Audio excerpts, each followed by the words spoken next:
Hello all. I've been working on this documentary for I don't even know how many months at this point, and I've struggled trying to think of a way to start it because there really is just so much to go through, so many experiences that I've talked to people about, and even just the first little bit of editing took me hours and hours. I really hope you enjoy what I've put together here, and I hope that you see some of your friends while you're watching this, and I hope that you can learn something valuable from all these people's perspectives, because at the end of the day, that's what this project was intended to be. It's really an exploration of how perspectives can differ, and in a way, it's memorializing the lives of the seniors before we head out to college. And even though this video is already long, there were hours and hours of footage that I had to cut out just for time. And with all that being said, I think we should just go right into it. At first I wanted to go to Hill because that's where most of the people from my elementary school were going, and then my parents were like, oh, okay, well you're gonna go to Byers. It was kind of just like the neighborhood school. It was the place to be. There wasn't really another choice that was convenient. We were in the right place, so I got in. I guess I wanted to, when my brother got in, which was like a pretty big deal just because the options near us weren't that good. And also just it was known that Byers had that education. I had one family member that came here before, and he's in the grade above me, so his parents let my parents know, like, oh, this is a really good middle school. They're like really focused on academics and they're really strict. We like entered the raffle or whatever to get into Byers, and I didn't get in, so I ended up going to Slavens for a month, like just some other middle school. And then I finally, I guess someone left, so I came in 7th grade a month late. And it was kind of hard because like I didn't get to go to summer school or like all that stuff, which kind of like adapts you to everything and like all the systems that Byers has. So like I was just kind of thrown in. I came to Byers in middle school because the school that I was currently at wasn't very strong in terms of all of the resources that they had and the types of things that they offered. And my sister was already here, so I just figured it'd be easiest to come here. I wasn't at the stage where I was getting socially anxious yet, because my brain wasn't thinking that high. But there was definitely a lot of struggle to balance school and life because Byers was so rigorous, and so it was a challenge to be able to make space for social stuff when there was comparatively more academic responsibility from what I was used to. Since you only stay in a certain group of people throughout 6th grade, your same homeroom or advisory, I kind of just hung out with those people. You'd kind of just stay in that little bubble, and obviously it was fine because if you stay with people long enough, you're gonna get to know them and be able to talk to them. But it was also really weird to just be with that one group. There was kind of a group of people I was friends with, and then with that you kind of just stay with those people, and then I never really tried to talk to the other people in my advisory. I just got comfortable with them. And the same thing with I didn't talk to other people outside of my advisory. You had to sit with them at lunch, you were in all your classes with them, you were in advisory with them, so those were my people. I think it was because I was do you have a pencil, or what day is it today? Something where you need to know. And then Sophie and I got pulled after class. We're you gotta refocus because you're speaking during silent time. I almost broke down right then and there. I was just I was ashamed. I've always been very anxious about school stuff when I didn't really need to be. But I think in terms of how I perceived social interactions, I think was a plus from middle school. I mean, I know they pushed inclusivity a lot. There's good things and bad things about the way they approached it. But I actually think in general, I left middle school with a lot of social skills and maturity in social situations that helped me in high school.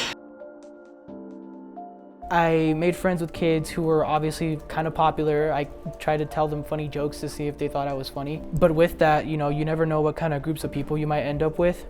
And that ended up in me constantly switching friend groups. For a lot of immigrant kids, like I was like, fuck, I don't know who I fit in with. Like, if I went with the Mexicans, they have different ideals and ways they live life that I don't really fuck with. With me, I felt like I couldn't fit in either bag.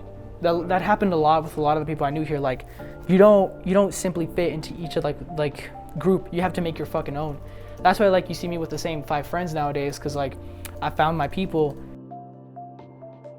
There were like parts I missed out on, like how to socialize with people that like I'm not in a homeroom with, because I feel like I was really nervous doing that. But I also feel like homerooms by the end of the year, like it felt like a family almost. Like 7th grade was like, going into 8th grade was hard because I was like, dang, like I'm gonna miss my 7th grade homeroom.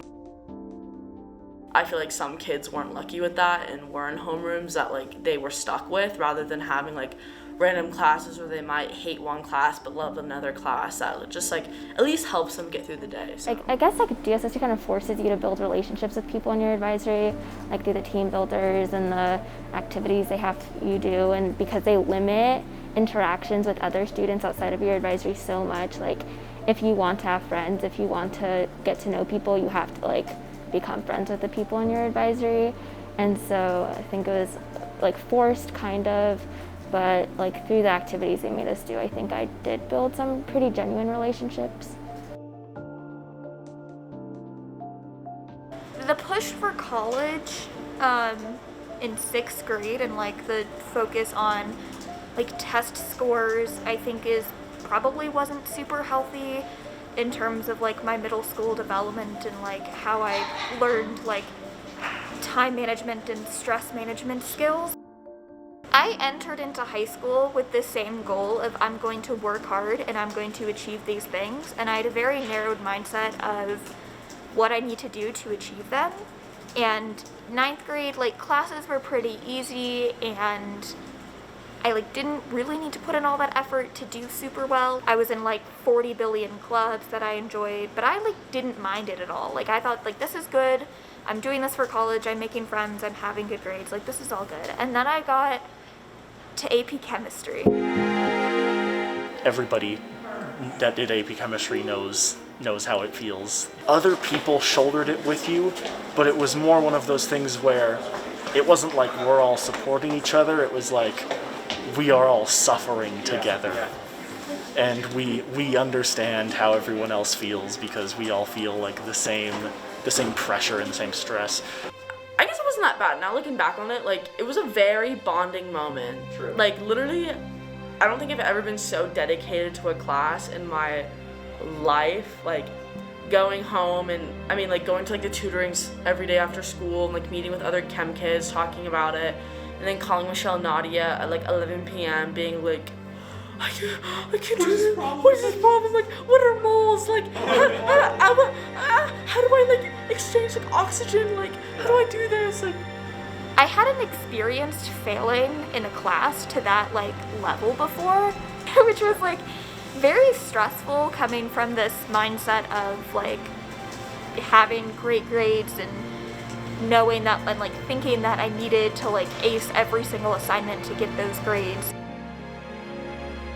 AP Chem is a rite of passage, and like everyone goes through it, and like you just have to suffer through it. Yeah. And you know you'll get like I had heard juniors say that like their sophomore year was harder than their junior year. Yeah. And that was like mostly because they just weren't used to like having a really hard class. When she would put things on the board and talk through the whole class, I didn't know like what she was talking about. Like I had no clue, and she would tell us to like hold up fingers. Like I never knew like what to hold. Like I had no idea what's going on in class ever. Even like in the beginning when it was like just sig figs or like just balancing chemical equations. It was so stressful. The whole class, like I would walk into that class and I would get anxious. Learning your whole year online was like, it sucked having to go to like online classes and online learning, because some of the classes were like not bad at all. Like you're just like, okay, I'll do the work, I'm fine. And then some of the classes were like specifically AP Bio, I had like the worst time. I didn't really like study for it because I was like mentally just like tired, because it was the first year I'd taken an AP class too, so I'd never been used to like that upper level like learning stuff. It was just like really boring, but also like it was like terrifying, because they'd be like, all right, we're gonna go into breakout groups? I think once we had to wear masks, and I was like, oh shit, this is serious. Like, people are like, and it would start coming, it was flooding in social media, like, people are dying. This is like, it was a huge thing. It's a global pandemic. We got something very special that no one else will ever get, which is like a month break from our lives. Also, you kind of figure out like who are your friends, who are your school friends, who, you know, that kind of thing. Because during that time, I talked to only me and Nadia. Like, that was it. So you kind of find out like who reaches out to you, who you want to reach out to, that kind of thing. Beginning was great. It started getting longer, and like wasn't allowed to see my friends, or who I wanted to see the most was my boyfriend at the time, and like I just couldn't see him, and that just, it all really sucked once it got longer. Like all good things, the pandemic fucked everything over. The pandemic, it made us go digital, and it made us all realize that we were in a school that did nothing but force us to high standards. You can't do refocus if I'm at my house. You can't give me a CP if I'm at my house. Close the laptop, close the laptop. What are you gonna do, call my mom? The pandemic was also one of those times where teachers were at their worst, and that had negatively affected me. Like, I think junior year, we can all equally agree, was pretty bad. Like, my grades have never slipped so far below the line. My mental health never slipped so far below the line. Like, teachers were making it any better, and like, you know. A lot of stuff happened over the summer between 10th and 11th grade that just absolutely like messed me up emotionally and mentally. And I think I went into 11th grade kind of being not defeated, but like feeling a little down. Everybody says, oh, COVID hit and I got terrible. I was fucked up before. I was doing bad before. There was a lot of gray mush that I was drifting through. My mental health just took a dive at the beginning of the school year. I just started feeling worse and worse about myself, and even now I can't really identify a cause. It just kind of happened, and it just spiraled into this super hard self-doubt and like self-loathing. Most of my mental and emotional problems over the pandemic were at most tangentially related to school. Like, school was a concern, but it's so easy to get A's online, and you know, you can only support someone so well over the phone and stuff. Seeing everyone, but not seeing everyone, like seeing the icons, but like not actually seeing them, was like pretty weird. Like, I know they're there, but I'm not seeing them. Sophomore year, when we finished school, because it was all very like, you didn't talk to the teacher, like you just did the modules or whatever, and that worked great for me. I loved it because I would do my modules, I would like grind those modules Monday and Tuesday, like 8 a.m. to 8 p.m. Like, that's how long it took me for 2 days, and then I got Wednesday, Thursday, Friday, Saturday, Sunday off. And that was great. I love that system for me. It just worked. So I fell into my rhythm. I was doing school Monday, Tuesday, like grinding it out. Those days I was like completely free, and I would just like run and be on my phone and hang out with my mom. Like, that was it, and like life was good. And once August rolled around and we started school, 2 weeks in, depressed. I would cry every single day. I was so lonely, like, and it was so hard for me because usually like school and academics just like kind of comes naturally. It didn't. It was so difficult. Like, during the before the easiest assignments that I would have to like go do homework, I would cry before. Like, I had no motivation. I didn't want to do it. I was lonely. I had nothing to do. Like, it was just a really hard time.